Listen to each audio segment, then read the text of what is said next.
Hello guys, welcome to my vlog. मी कृतिका. तुम्हाला माझ्या ब्लॉगमध्ये खूप खूप स्वागत आहे. मला माहिती आहे की मी म्हणजे खूप महिन्यांनी आणि खूप म्हणजे 1 वर्षांनी तरी मी ब्लॉग केला आहे. पण काय करू आता, माझ्याकडे काही सुचतच नव्हतं. पण मी आता ठरवलं आहे की थोडा थोडा कुठचे कुठचे मोमेंट्स टाकून मी व्लॉग बनवणार आहे आणि कंटिन्यू ठेवणार आहे, भले लाईक्स किती पण येऊ दे. मग चला आज काहीतरी स्पेशल बनूया, लेट्स गो. मी आहे ना आज गुलाबजामुन बनवणार आहे. म्हणजे मला असं क्रेविंग झालं होतं की मी गुलाबजामुन म्हणजे मला खायचे आहेत. पण मग मला समजत नव्हतं काय करू. मी बोलली चला आज आपण बनवूया. मी बोलले आता गुलाबजामुन बनवतोच आहे तर ब्लॉग पण होऊन जाऊ दे ना, म्हणून मी ब्लॉग बनवला. तर मी आहे ना सगळ्यात आधी काय केलं आहे, इथे ना साखरेचं पाणी तयार केलं आहे बॉईल करण्यासाठी, पाक तयार करण्यासाठी चासणी, आणि ती गरम करायला ठेवली. आता नेक्स्ट मी करणार आहे ते म्हणजे इथे मी गुलाबजामुनचं साहित्य काढलं आहे, ते मी तुम्हाला दाखवणार आहे एक एक करून.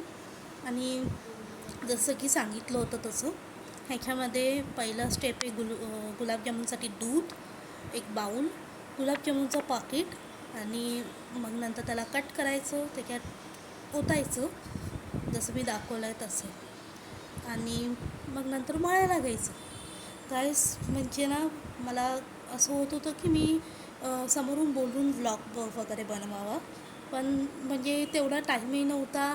आणि मी गुलाबजामुनचं एक पाकिट गुलाबजामुन बनवायला गाईस मी किती वेळ घेतला आहे, 1 तास पण नव्हते, 3 तास मी घेतले गुलाबजामुन बनवायला. कारण वेगवेगळे कारणं सुरू होती. तर जसं मी सांगितलं तसं मळून घ्यायचं आहे, आणि मळून झाल्यावर ना हलकं हलकं मळायचं आहे त्या गुलाबजामुनच्या पीठला, आणि तुपाने थोडंसं हलकं हलकं मळून घ्यायचं आहे, जेणेकरून ते सॉफ्ट होणार आणि मग फुटणार नाही जेव्हा आपण त्याचे गोळे करू किंवा तळू तेव्हा. आणि मी इथे गोळे करायला स्टार्ट केले आहेत. म्हणजे हे दिसताना तरी असं वाटते की मी पटापट मळलेत, पण मला मळण्यासाठी म्हणजे भावाची पण मदत घ्यावी लागली. कारण गुलाबजामुन मळायला एवढं म्हणजे सॉफ्ट सॉफ्ट मळण्यासाठी एवढं हळूहळू मळावं लागतं, तेवढे पेशन्स तर माझ्याकडे नव्हते, म्हणून मी माझ्या भावाची मदत घेतली. आणि इथे गुलाबजामुनचे गोळे करून झाले आहेत आणि ते तळूनही झाले आहेत, म्हणजे तळायला स्टार्ट केले. ते मी तुपात तळायला घेतले. आणि जसं सांगितलं तसं मध्यम ह्याच्यामध्ये ठेवून मी फ्राय करते गुलाबजामुन. माझ्या तोंडातनं असं पाणी येत होतं काहीच, खरंच सांगते. म्हणजे असं होत होतं की कधी बनतील हे गुलाबजामुन आणि कधी मी तोंडात टाकते. असे ना मी एक एक एक एक करून आहे ना मी टोपात टाकून ते फ्राय करत गेली. आणि इकडे दाखवते ना जसं इथे करपलं आहे, पण हे कारनामे माझे नाही आहेत. पण जसंही असेल गुलाबजामुन तर बनलेत आणि पाकही थंड झाला आहे. तर आत्ता आपण ते गुलाबजामुन पाकेमध्ये टाकूया आणि त्याला सॉफ्ट सॉफ्ट बनेपर्यंत तिथे फ्रीजमध्ये ठेवूया.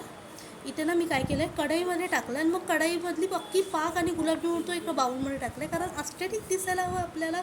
मी तर असं सांगते जसं की बाई गुलाबजामुन कोणी बनवलेच नाही, पण जे काय असेल बनले तर आहे. Bye bye guys.